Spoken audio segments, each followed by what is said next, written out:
Homer's Iliad and Odyssey are really, really old, and in the almost 3,000 years since they were first composed, they've had a tremendous influence on Western literature. Homer is often thought of as the OG of epic storytelling. But is it possible that the Iliad and Odyssey were in turn deeply influenced by the stories of other civilizations to the east of Greece? That's what we're going to find out today.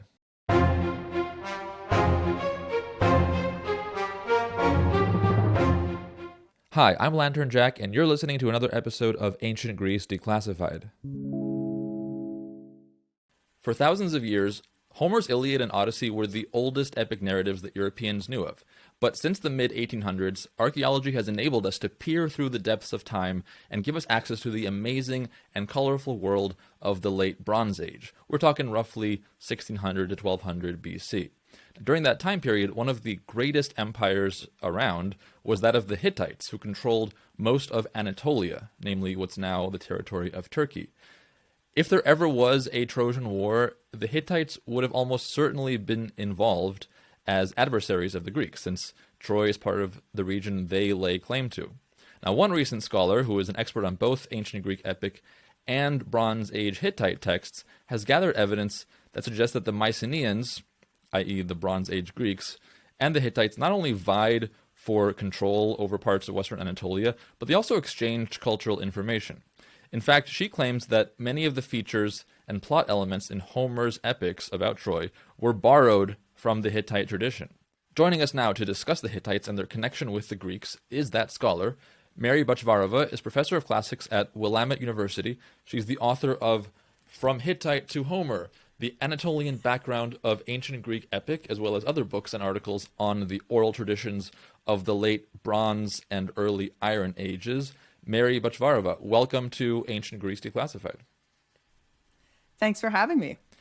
So I'm curious, first off, on how you got into Hittite, because, my high school had Latin, my college had Latin and ancient Greek, but no university I've ever been involved in or visited had a Hittite department or even a course on Hittite. So how did you learn this obscure Bronze Age script and language?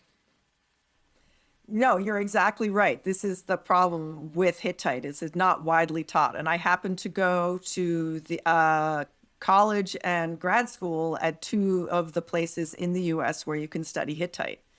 Even worse than that, I went to Harvard for undergrad, Harvard/Radcliffe for undergrad, and I went to University of Chicago in the now defunct Committee on the History of Culture. Those are the two universities where people believed that you could use Hittite texts to understand the prehistory of Greek culture.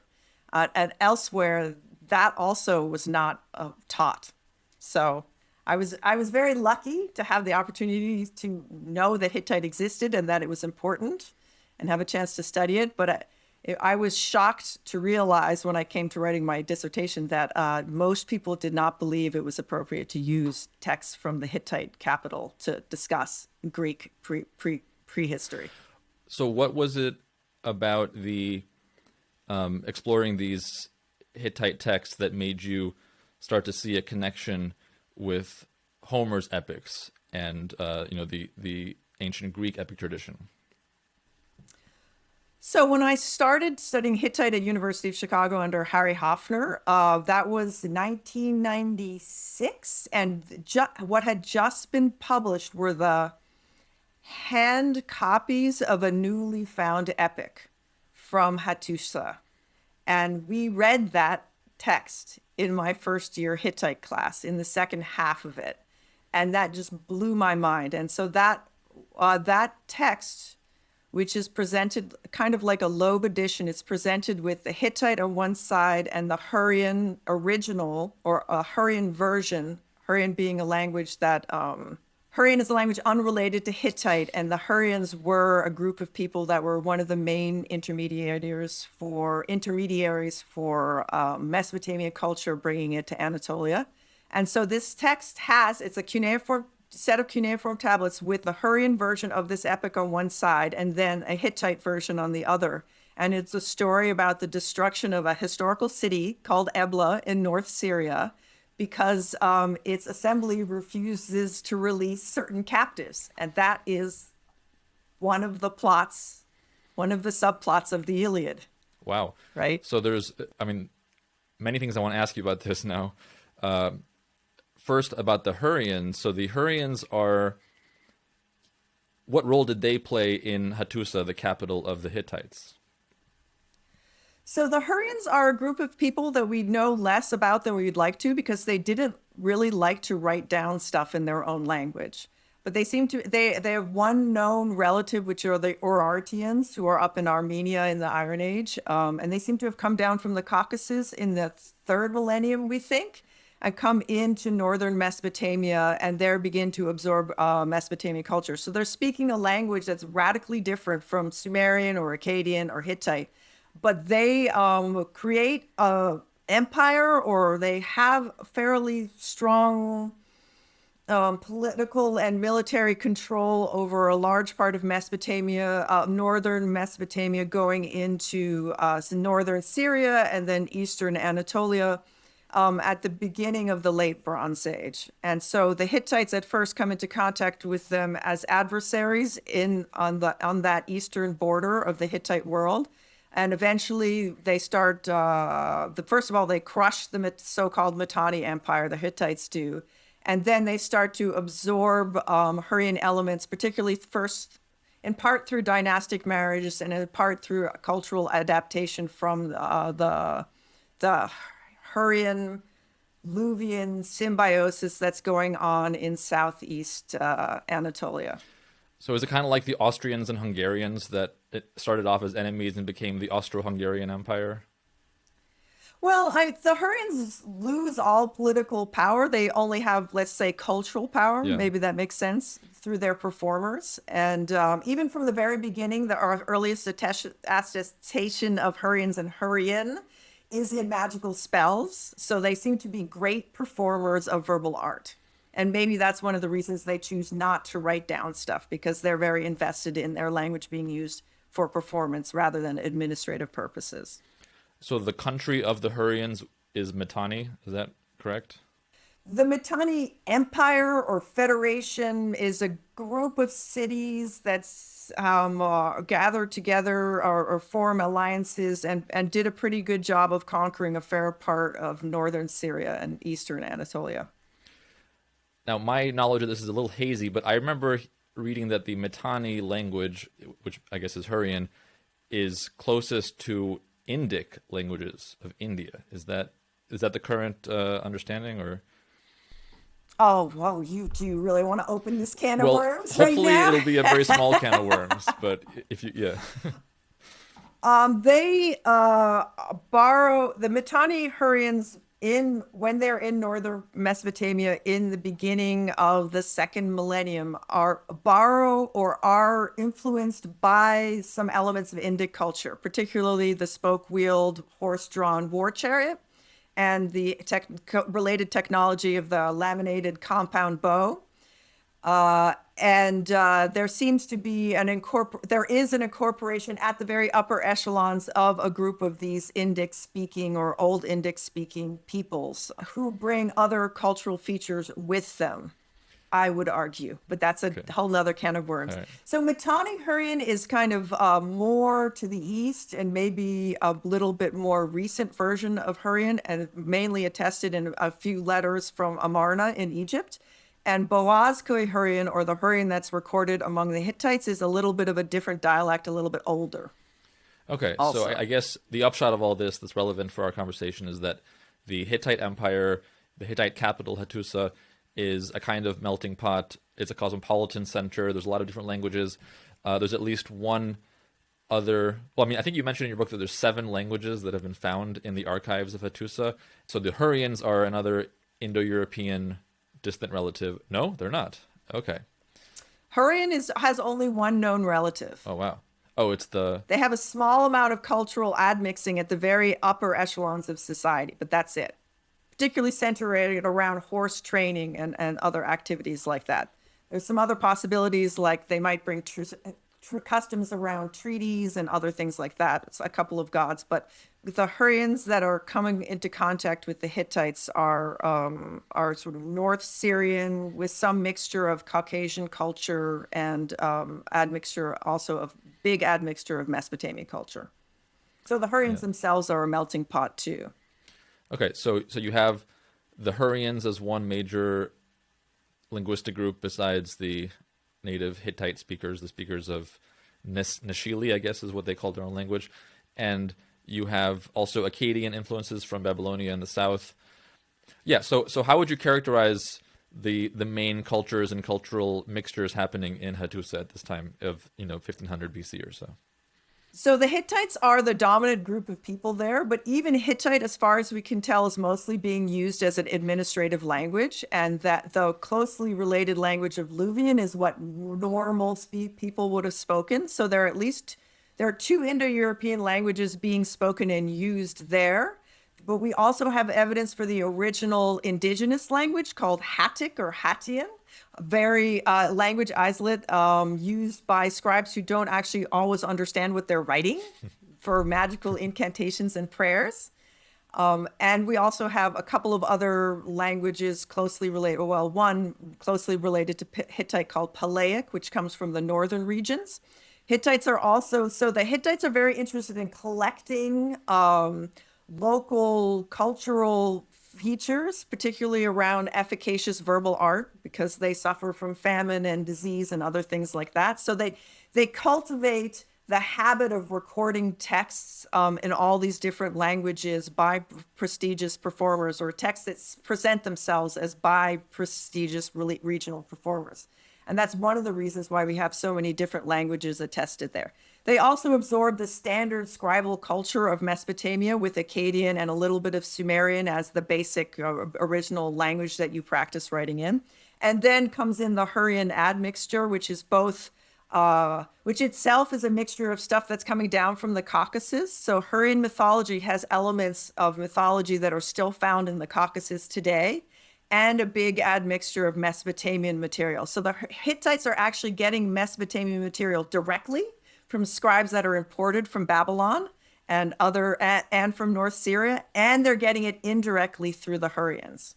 So it's quite an interesting and complex cultural mixture. And because the Hittites choose to write down things that other groups don't, because they don't seem to be quite so invested in that scribes are the secret holders of knowledge, it's the only place we get, for example, the voices of women in these magical incantations. So it's really a unique site that gives us a window into the oral culture of Anatolia and the Near East that we don't get elsewhere. No, that's amazing, especially when you think about how nobody knew about the Hittites until 150 years ago. The fact that like this entire civilization came to light and there's enough textual evidence that survives to give us such a colorful picture is really incredible. It is, and it seems that the Hittite Empire, when it fell, no one wanted to remember it, or very few people were interested in remembering it. And to some degree, there seems to be an almost deliberate erasing of the memory of the Hittites. Wow. From legendary history. It probably also helps that their capital was in the mountains, because coastal areas tend to get rebuilt a lot more often, whereas the kind of... Phrygians do end up settling there. Mm-hmm. Yeah, but yeah. So you mentioned this bilingual epic that you read, I guess at University of Chicago, that has a similar plot element as the one that is the kind of framing element of the Trojan War story as preserved in the Iliad, the idea of a city that's destroyed because they won't give back some hostages or something like that. Is there any other plot element or story that you can give us as an example of a striking parallel between the Hittite material and the more familiar ancient Greek stuff? Yeah, or maybe we should rephrase it. Stuff that is found in the Hittite capital, mm-hmm. because the Hittites had a penchant for writing down oral traditions that other groups of people didn't. Yeah? Okay. So the other one I would bring up is well-known Mesopotamian story. It's attached to the son/grandson of Sargon the Great, the Akkadian conqueror, who was the first to unify northern and southern Mesopotamia. Mm-hmm. And so this is a story about the destruction of Akkade, their legendary city founded by Sargon. an event that, by the way, did not happen, right? So it's not a historical telling, and it involves Naram Sin being attacked, the city of Akkadian being attacked by a group of invaders from afar, and Naram Sin refusing the omens that the gods give him to retreat inside the walls of Akkadian and hole up there until they go away. And he, in fact, like Hector says, I repudiate the omens, I will go like a wolf on my own. Right. So the Hector story is the Naram Sin plot line. The larger frame of the Iliad is the destruction of Ebla plot line, and of course the anger of Achilles is another plot line that is merged into this the larger the complex of stories that are told in the Iliad. And this character in the Hittite story, like Hector, is presented with certain omens, but he says, no, I got to keep doing what I'm doing because that's the way to go. And then there's a punish or a consequence to that action. That's a terrible consequence. So, well, I should say it's an Akkadian story. We have no, oh yeah, we do. This story does exist in a Hittite version, a variant Hittite version at the Hittite capital. What we don't have good evidence for is that there was a Hurrian version for it, but there is a Hurrian fragment that names Hurrian epic fragment that names his grandfather Sargon. So by a series of inferences, I argue that the Hurrian tradition also had a story about Naram Sin as it had a story about Sargon. So again, it's the Hittites provide us with examples of versions of these Mesopotamian scribal works of art that indicate to us that there was an oral stratum that told these stories too, and also that they had variant versions that were changed to meet the expectations and interests of local populations. And so that's one of the reasons why the Hittite material is so important. They show you how you can take these traditional stories and how they're reworked to fit into local traditions. Fascinating. So when you see these similarities between the Mesopotamian and Hittite material on the one hand and the Greek material on the other, there are a few potential explanations one could come up with. And, some of our viewers who might be fans of Joseph Campbell's monomyth or of Jungian psychology that posits a collective unconscious where similar symbols and story elements kind of just bubble up from human nature in the same way in Japan as in South America, all these places. So how do you rule out the possibility that maybe these are just manifestations of human nature, human experience coming out in similar ways in different places? So I am not super enthusiastic about focusing on parallels because of exactly this problem. How weird does a parallel have to be before you can insist that it's a cogent parallel? That's why I'm much more focused on means of transmission and reasons for transmission, because even if a parallel is completely bland, it still could be important if you can prove how, or if you can show how it could have been transmitted. So I've really moved away from the listing of parallels, and I'm much more focused on how interaction happened in order to understand the prehistory of how the Greeks understood themselves, like why they would want to absorb these stories, when and where, and also as a way of getting a window into earlier versions of the Iliad and the Odyssey that we can use to understand how the audience would have reacted to Homer's version. Right, and I want to get to the mode of transition in more detail in a moment, but just another preliminary question about this, something that struck me as interesting from your book, as well as other books of scholars in earlier decades trying to see the parallels between Greek and Near Eastern cultures, such as Martin West or Walter Burghardt. It seems that whenever a parallel is discerned, the default position is to say, oh, it came from east to west. So why is that the default view and not...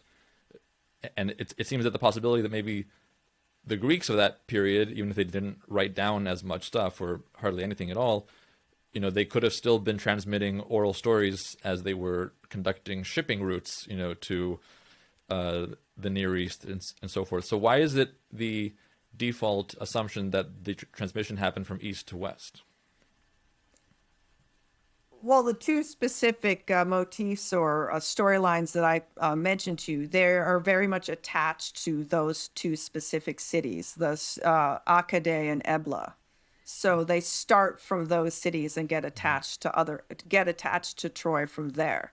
Now, I'm happy to agree with you that Greeks already had stories about the sieging and destroying cities, because we have images on Mycenaean vases, for example, of exactly that. But I will make my second point, which I usually bring up in these situations, which is that when we have broad parallels and storylines, that makes it easier to borrow interesting details. One performer to be like, yeah, I get that, and I like that little thing that you're doing there with this standard storyline. So I think it's actually important to acknowledge that the broad similarities in story types then permits the borrowing of specific versions of those story types. Yeah.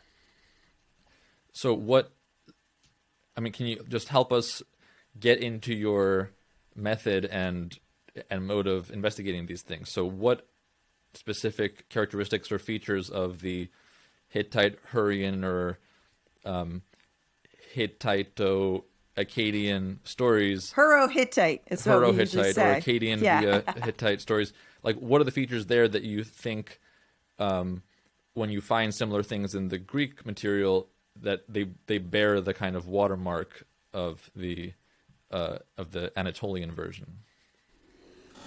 So those two specific storylines I told you, which the destruction of a city because its assembly refuses to release captives, that is very specific, right? So in book 3 of the Iliad, when one of the sons of one of the Trojan assemblymen is caught and is about to be murdered, we realize, oh, there's this backstory that everyone knows, in which some Greek heroes went to Troy and tried to negotiate the release of Helen, but they were the Trojan Council of Elders was bribed by Paris to not release her, right? That's a weird detail.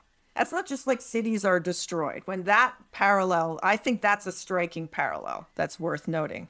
Also, the example from the Naram Sin story, where he says, I refuse the omens of the gods, I will go like a wolf on my own. Like that whole complex of words, right? That's a very specific parallel to what Hector does. And even weirder, Hector has to come up with some lame reason to be outside of his city and refuse to go in, right? He decides, I'm going to erect a camp outside the city for this one night, and it makes no sense at all, right? So to get that motif into the Iliad, you have to come up with this cockamamie reason for Hector to be outside of his walls and then refuse the omen. All right, so according to your model that explains the similarities, you have a transmission from the Hittites to the Greeks. Might be some intermediate stages there. I want to get your view on that. And presumably, as we've discussed in earlier conversations with, for example, Greg Naj, who is a Homer scholar, these oral poems of the Greeks, like the Iliad and the Odyssey, they're performed many, many times, often in small chunks. They're always evolving over time. What we have is like one crystallized version, but there were centuries of them evolving over time. And so, am I getting it right that your model posits various different performers over the centuries hearing stories from the East, saying, ooh, I like that element. How can I work it in to this story about Hector that didn't have that before? And then you get this growing narrative that incorporates Eastern elements. Is that the model? Yes, I would say that the Hittites happen to record this stuff that is available to us, but there's no direct connection. I don't think there's a direct connection between Hittite material and Greek material. It would have come via groups in other groups of people who are also adopting these stories in their oral traditions, and the Hittites just happen to write them down. So the train of transmission to the Greeks does not involve the Hittites at all, in my opinion. You can get people who will argue differently. I also think the milieu is very key. Where do performers hear each other perform? And why would they be interested in borrowing a detail? And so the competitive scenarios where different performers from different locations would hear each other perform are a key part of the way I think about transmission. So festivals is a rather obvious one. And so the question is, what god would you be celebrating? And I would argue that Apollo is probably one of the chief gods.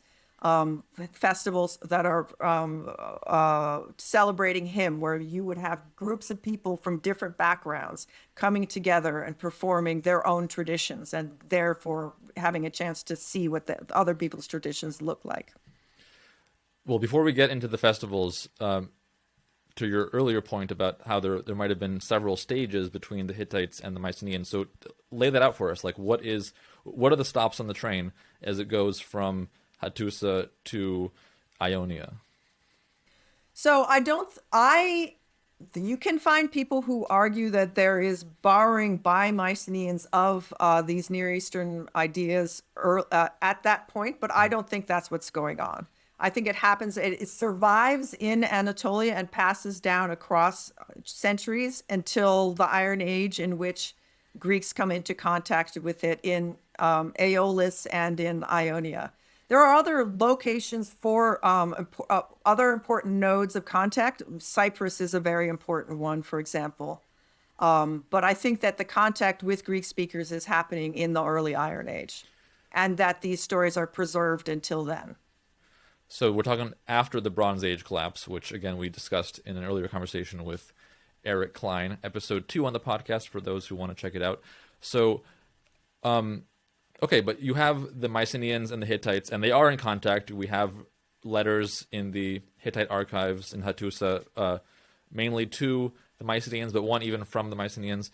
And then both civilizations collapse, and then you have the model you're talking about, where you have the Greeks kind of reestablish settlements on the Anatolian coast, and then they find these stories that have kind of drifted out of the abandoned Hittite strongholds.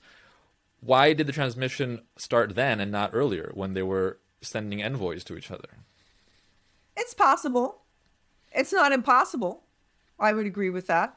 But you have to have a bard who performs that makes his way there.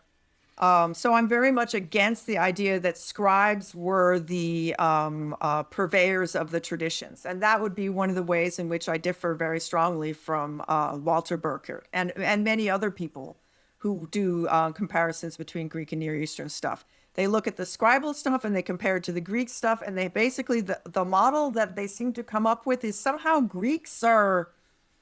they don't write in their own language, but they're learning cuneiform, which takes multiple years, and no one actually speaks Akkadian anymore, and they're immersed in this scribal world, and then they bring it home and they start performing orally. It just doesn't make any sense, right? So it's possible that they're trading bards around. We have no evidence for that, but that doesn't mean that it's not happening. I have argued that the transfer of the storm god of Aleppo is one of the main reasons for the transfer of this story, the Song of Release, as I like to call it, about the destruction of Eblo, that it actually was imported with that god and performers that would have performed in the way that god is accustomed to. So that would be a possible means of transmission, if that's important to you. Sure, and just to kind of fill in some of these gaps for our listeners, people should keep in mind that when we're talking about the late Bronze Age, we're playing a different ball game than we're talking about classical Greece. For classical Greece, we have so many texts that are so clear and lengthy that we can actually see downtown Athens, and we can see people, what they're wearing, what they're saying, etc. In the 1,000 years earlier era of the late Bronze Age, we have tiny little clues here and there. We do have text, as you say. I mean, and you're the expert. I'm just an amateur in that era of ancient history.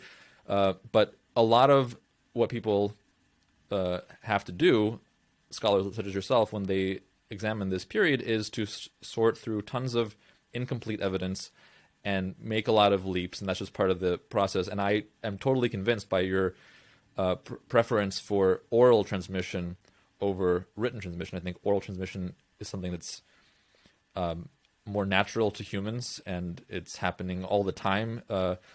So let's explore this period of the early Iron Age. So after the Bronze Age collapse. This is the time when you really don't have texts. One of the problems is trying to reconstruct what was going on between the collapse of the Hittite Empire, where we have this very unusual collection of texts that are oral derived, as John Miles Foley would say, right? We don't know the exact relationship between these written texts and the oral tradition, but they show the traces of an oral tradition. So between the texts that we find in the late Bronze Age from the Hittite Empire and Homer, how do you fill in that gap and try to get at the scenarios in which stories are performed and the plot lines? And that's where, of course, archaeology comes in, particularly vessels used for drinking wine are one of the things I've really focused on, and what kinds of storylines you can infer from them that would have been performed while that wine was being drunk. So trying to, and again, we see some evidence for stories about wars, long voyages. We can infer that Greeks had their own traditions about destructions of cities. Absolutely. And during that early Iron Age, when we have this sudden darkness and lack of information, it seems that there were some Greek warrior bands or whatever, migrants, refugees, that ended up all the way in like southeastern Anatolia with Mopsus or Moxo, as the tablets suppose. So there's a lot of mobility, right, in this whole area during that period. Yes. Yes, I suffer from mopsomania, so thank you for bringing him up. The Mopsus example is an important one. That the texts that mention Mopsus in southeastern Anatolia date from about the time of Homer, around 705 or so, we would say, and they show that Greeks and local Anatolians are Greek speakers. They show ultimately that Greek speakers and Anatolians share heroes. Let's put it that way. Wow. And that they are, one might suggest that they are interested, that Greeks and the Anatolians they're coming into contact with are negotiating a shared yet contested legendary past, which would involve personages, heroes, if we want to use that word, in the technical sense, people that are honored as fictional ancestors, and that there might be some interest in claiming specific heroes by each side. So, for example, we think that in the Troad there were Greek dynasties that considered themselves to be descended from the house of Troy. They would be perhaps interested in a version of the Iliad that was more pro-Trojan or emphasized more the suffering and heroism of the Trojans, while the Greeks might be more interested in highlighting how badass they were in destroying Troy. Right? So then I'll let you ask the question. I mean, this opens up a can of worms about Troy, which is a can of worms I do want to open, because I think that would be a great way to that would be a great thing to explore for the remainder of this conversation, is, the Trojan War, the Iliad. Let's do a kind of reverse engineering. How was it constructed? What's at the heart of it? Now, we now know that from the Hittite archives, that the Hittites were struggling with the Greeks, whom they called the Ahiawa, over control over Troy, or Wilusa, Ilion in Greek, Wilusa in the Hittite language. So there was at least one war or conflict between either the Hittites or a vassal state of them. And no, you don't buy that from the I think the Milawanda letter, or one of the letters that mentions Wilusa, over which we went to war. Isn't that evidence of a war about Troy? No, I mean, If you want to believe in a Trojan War, have at it.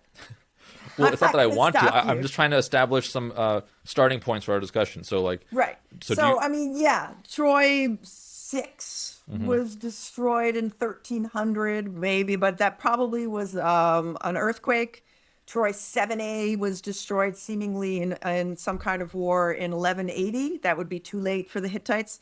I mean, Troy gets destroyed a lot of times. Sure, So, and I'm not trying to, by saying what I said, I'm not trying to find the historical root of the Trojan War. I'm okay. just based on the Hittite archives about Wilusa and the Ahiawa, about Troy and the Greeks.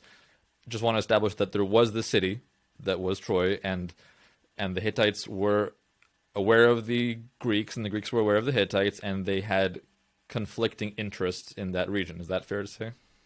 That is true. And the Hittites try to tell us that they had complete control over everything, except for they have to keep establishing complete control over everything over and over again. So one might feel that perhaps the Hittites did not have so much control as they fantasized about.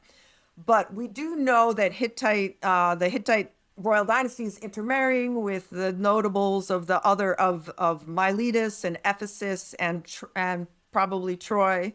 So that we do see that there are dynastic relationships going on there. We do know about Troy from the so-called Alexandru Treaty, the treaty between Alexandru of Wilusa and King Muwatalli II, which is about 1275.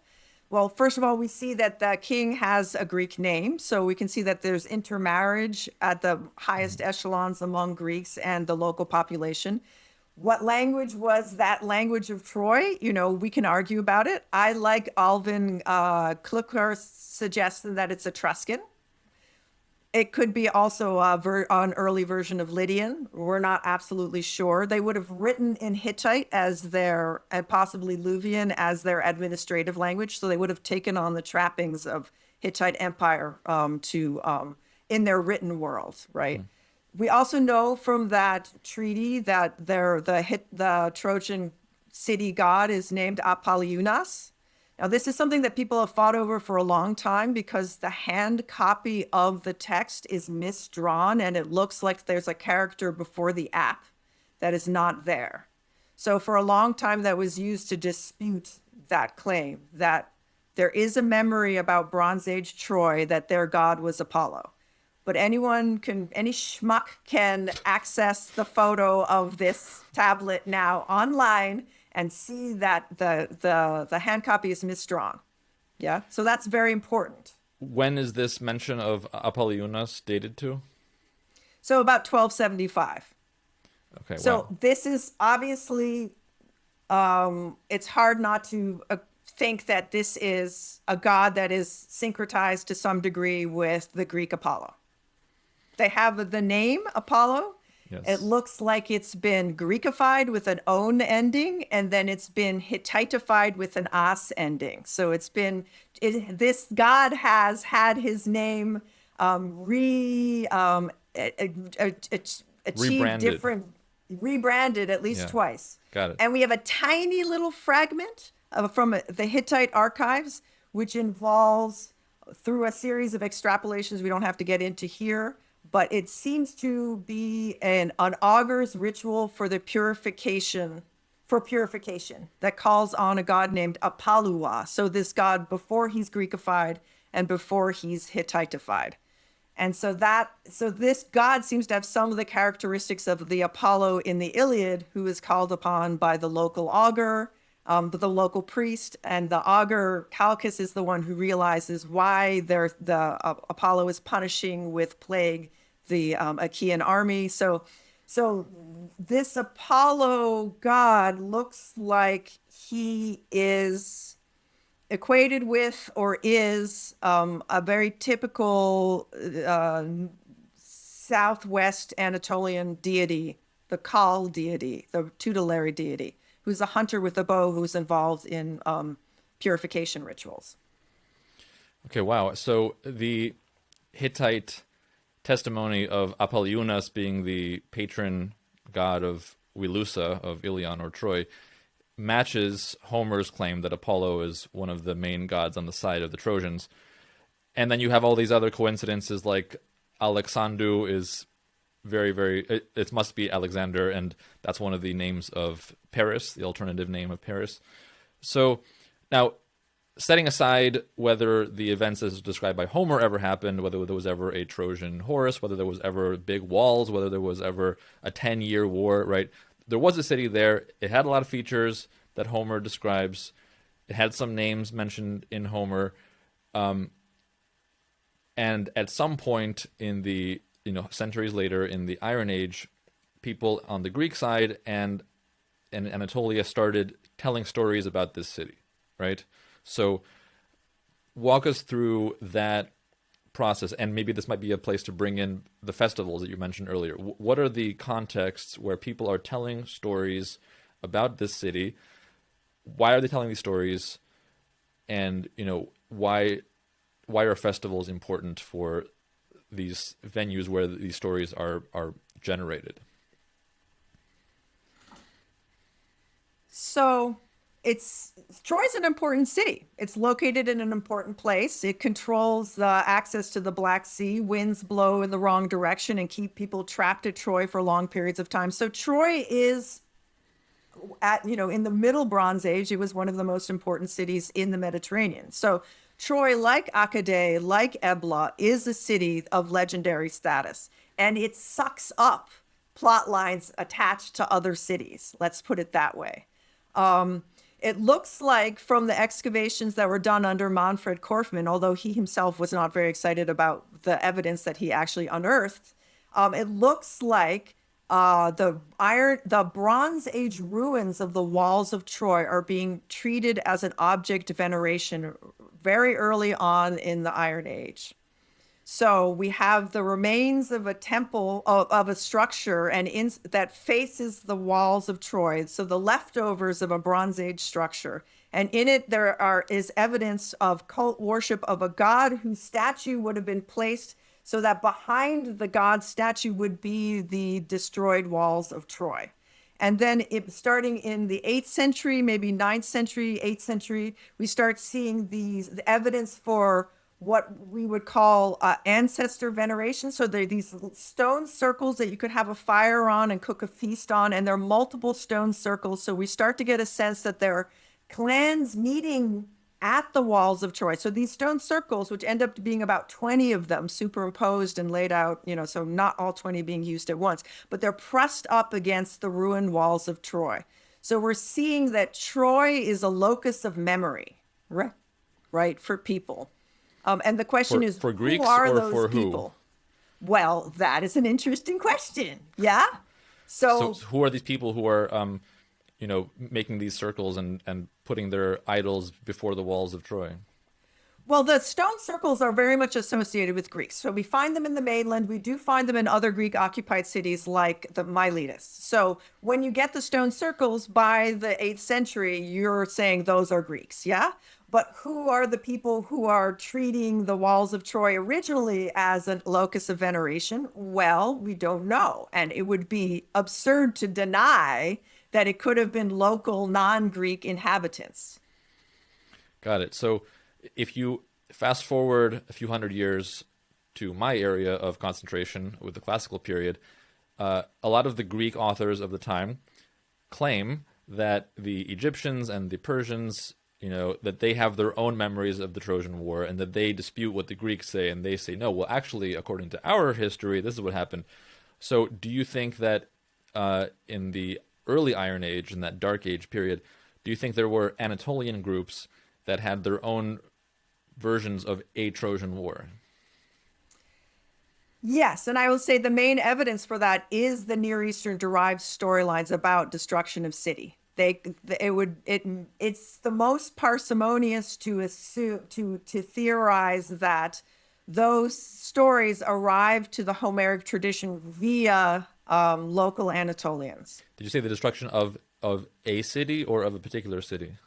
Well, the story about the destruction of Akkadian, supposedly under Naram Sin, which didn't happen, and the destruction of Ebla at the hands of the storm god, because they refused to release certain captives.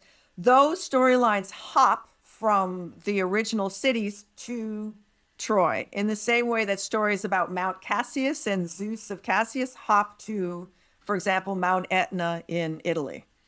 I see. So you're kind of doing what physicists do when they say we can't see this particle, but it has to be there based on the other particles and the other equations we know of. So you are kind of positing an intermediary tradition that we don't have direct access to, but you think that there's enough evidence that there must have been Anatolian versions of perhaps a Trojan War or some other city sacking story that incorporated these older Hittite narratives and Akkadian narratives, and then that was picked up on by the Greek performers who then used it to embellish their narratives. Is that the process? Yes. And the thing we need is an audience of mixed allegiances, right? Some members of the audience being like, yay, Greeks, and other members of the audience being like, no, yay, I'm on Team Troy, right? And so that is where we can get the interaction between these different versions. So it's very interesting about the destruction of Akkadian. There are actually two different versions of that story, one in Sumerian, which makes Naram-Sin look like a total jerk, and then one in Akkadian, which is the language that Naram-Sin and the Sargonic dynasty, pushed as the new administrative language. That one is very sympathetic to Naram-Sin. So around Akkadian, we get in two different languages, two different versions of the destruction or near destruction of Akkadian, sympathetic or not sympathetic, depending on the allegiances of the scribes, right? So that already exists, right? That idea that you can tell the story of a destruction of a city from multiple points of view with different agendas, right? So similarly with the Ramayana, the ancient Indian epic, well, everyone knows there's a Sanskrit version in which Rama, the hero, is made to look really great as he's getting back his wife who's kidnapped, Sita, who's kidnapped by the demon, right? Ravana, right? Mm-hmm. But there's a version in Tamil, so in a non-Indic language of India, in which Ravana is the tragic hero. Yeah. Wow. And we also get versions told by women in which it's all about Sita and her sufferings and not about how awesome Rama is. So that was very important for me, realizing that you could, understanding, starting with the Ramayana, that you could actually tell a story from different points of view that would be complementary and competing for attention. Similarly, you can see this with the Odyssey, right? Like there's versions that seem to be more centered on the women characters that then get incorporated into Homer's version. One might suggest. Yes. No, that's super cool. So if we're looking for these venues of exchange between different groups that all have a memory or an imagination about Troy, right, and its fallen walls, is that where Apollo comes in? Like is this exactly. So Apollo is this cross-cultural deity whose festivals bring together perhaps Luvians and Greeks and Carians and Lycians, right? Is that the venue? Yes, exactly. I would say that it is that Apollo festivals were an important stage for performances of the Iliad at an early stage of the development of the tradition. Yeah. And so it starts out with Apollo festivals that are associated in the Troad, right? In the Aeolian Dodecapolis, the alliance among 12 Aeolic cities that are in the Troad, that were centered around the worship of Apollo. And then the question is then how does it hop to the Ionians, right? That's an interesting problem. And how does it hop to the Ionians? So because the version we have is mainly Ionian in its language. That's right. Least. Yeah. Right. Two things are going on there. Everyone wants the Troad.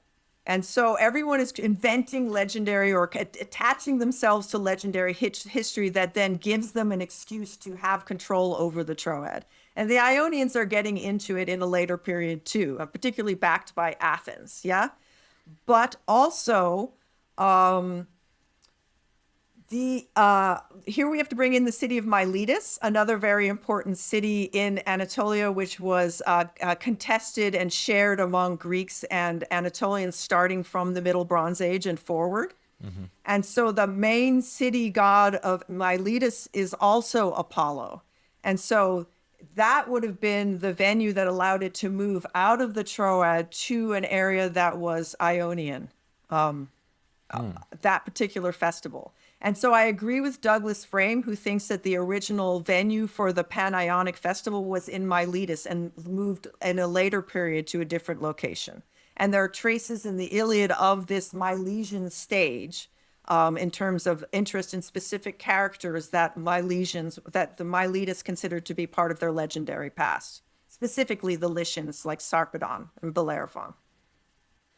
So if your theory is correct that this was what we just outlined was the mode of cultural exchange, and that the Apollo festivals were meeting places of Greeks and Anatolians who could go back and forth and, offer different versions of a Trojan War and promote their heroes, challenge the other heroes, rewrite the script in their favor, etc. Right. Do we have any remaining evidence of any of the Anatolian versions of that story? Well, the famous little tidbit, which comes from Calvert Watkins, is of alluvian song that's attested in a description of a festival that comes from northwest Anatolia in the Hittite archives. So the Hittites collect descriptions of festivals. They're crazy about festivals, yeah? Zillions and zillions of festivals are written down and described, and they're insanely boring, these descriptions, yeah? However, they're the only people that are basically doing this in the Bronze Age. So we get this venue into this cultural milieu, again, or a place of performance. So this particular festival, which the Hittites have collected from the northwest edge of their territory, from a city called Ishtanua, mentions one of the songs that is to be performed in it, just its incipit, which is "They came from steep Wilusa." This is in Luvian. So it's a formula, steep Wilusa, that shows up also in Homeric, and it suggests that there was a song tradition already on the Anatolian side about Troy, that it is a song a city worthy of song. Wow. Meanwhile, on the Greek side, there seems to be evidence. I would argue that there's linguistic evidence in Homeric formulas that the Greeks also had their own story about Troy that predates the Iron Age, or it's right around the cusp of the Iron Age. Wow. So that tiny fragment of that festival that mentions steep Wilusa or steep Ilion in the Greek version, that's what the equivalent would be. When is that dated to? That's about 1250. Yeah. Okay, so it comes from the northwest edge, so it's at least kind of close to Troy, right? That's even earlier than the most agreed upon date of the Trojan War. It doesn't need to be about a war. We don't know what it was about. Yeah. It just mentions that they come from this place, which is they want to name check this place. Got it. And that's striking that the epithet is shared in Homer as well. So when do you think the earliest Greek versions of a Trojan War were circulating? Well, I don't know if it's a Trojan War, but stories about Troy. Yeah. And so this is kind of a technical explanation, but there's one important formula. It's written Iliou proparoithen, so in front of Ilion, but that word Iliou has to be pronounced Iliaa. So instead of one long syllable u, two short syllables a. That's the genitive ending, the of in front of, or more properly. So this is a phrase that we find in Homer, right? That's a phrase we find in Homer, and to pronounce it correctly, we have to pronounce it in an older form than it has in Homer.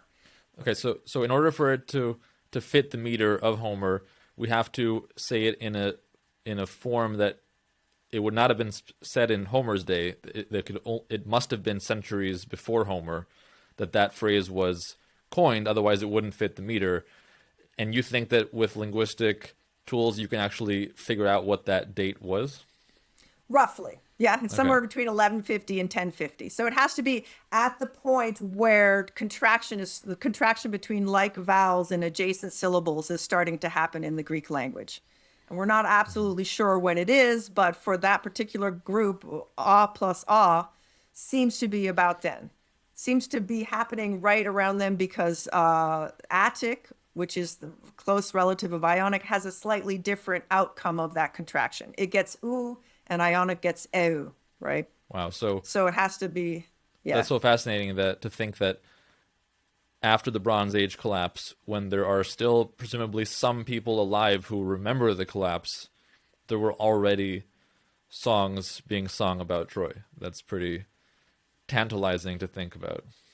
Yes, and even more interesting that they're not inside Troy, they're outside Troy. Yeah.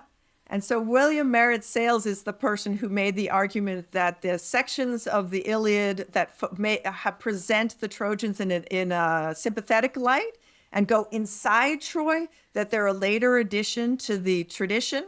And so this would be an example of like the melding of the pro-Greek version and the pro-Trojan version happening at some point. And I would argue because you have audiences with differing allegiances to different heroes. Why wouldn't they go into Troy in the first version? Because they're busy fighting it from the outside. They don't want to explore the suffering of Andromache and Hector's, the fact that Hector is this guy who's going to let his city be destroyed for his loser younger brother, right? And all those kinds of things, which are we love about the Iliad, Book 6, for example, to get into the hearts of the Trojans and understand what a terrible thing is going to happen to these noble people, right? The original version wouldn't have cared less about that. They're like, kill those suckers. Yeah. I see. So the kind of domestic scenes that are, from a fictional literary standpoint, are amazing. I mean, in the detail and the ordinary life of the city and the tension that's built with the armies threatening at the gates, etc. That would have been a later addition. Now, or more appropriately, it would have been a pro-Trojan version, right? And that there's a merging of these two storylines that occurs not very late, but is what makes the genius for us of the Iliad, where you see these two points of view and neither is completely right and neither is completely wrong. Yeah. Got it. So, just to explain a few things for our listeners here, the Iliad is a very large, complex, and rich text, seemingly of many different elements that might have been put together in different ways. And one thing that linguists like to do is to try to imagine how it came together, right? And say, oh, this part seems to be inserted here, it therefore must have been a later addition. And don't get me wrong, I'm a sucker for these theories. I love them, but they're really risky, right? I mean, there's so many ways you could go wrong in these speculations. But, in your book, you, which, by the way, let me just say, is an absolute beast of scholarship. I mean, a lot of books in our field contain a lot of, theory and a lot of blah, blah, but this is just packed with archaeological evidence, with textual analysis, with, it's just really an impressive assemblage of evidence. But still, as you point out in your intro, your goal here was to get the conversation rolling. Nobody had done this before. Nobody had tried to connect the Hittite stories with the Greek stories. And you put together all this evidence to establish a link. But our evidence is fragmentary. It's incomplete. There's still new discoveries happening all the time. And you are hopeful in your book that, more discoveries will come in the future. So what do you see as the future of this field? And what do you hope to see in terms of the methods and approaches, and what might we see in terms of the findings? Well, as I had mentioned earlier, I find the listing of parallels not that useful anymore.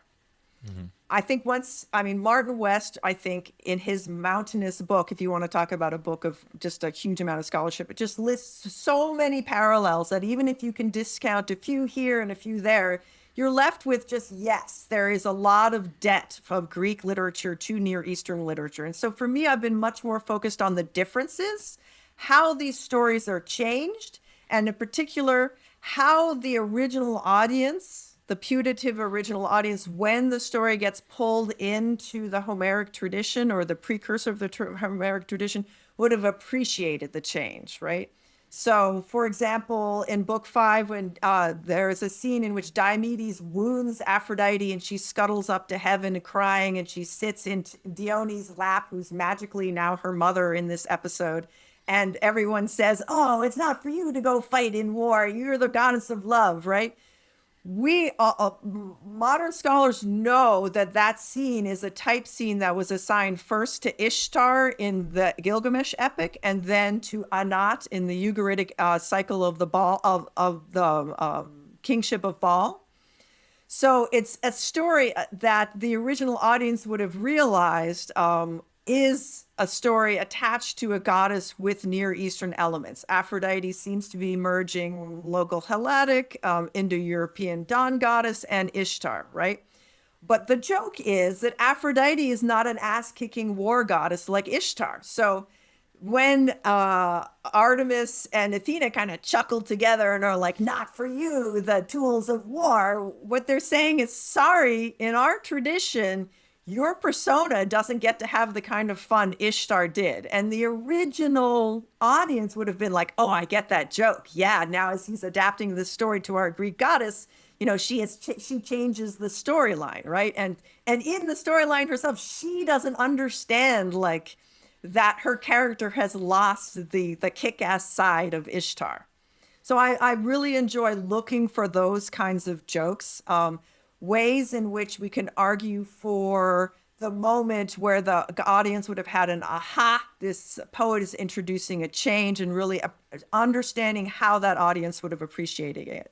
So not about parallels, but what we can do with them to understand earlier versions or competing versions of the Iliad that the original audience who would have heard it in festival would have known, right? And would have been comparing the version we have against, and would have been appreciating how the story has changed. So that's what I've been very much focused on in my more recent work.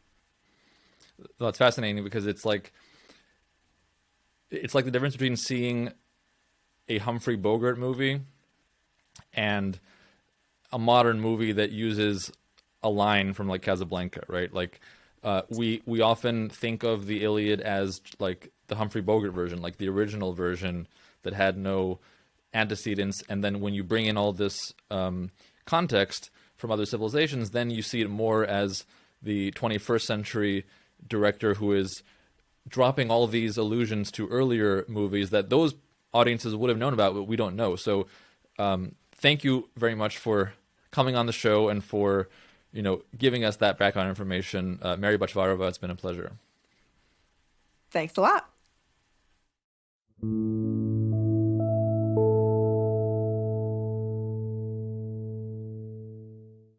Thanks for listening to this episode of Ancient Greece Declassified. Obviously, if you like this conversation and want to hear more explorations of the ancient world, hit that subscribe button. And if you like listening to things on the go, check out the podcast form of this show. Just search Ancient Greece Declassified on your favorite podcast app, and you'll find a huge back catalog of interviews with expert archaeologists, philosophers, and historians about various aspects of the ancient Mediterranean. Thanks again.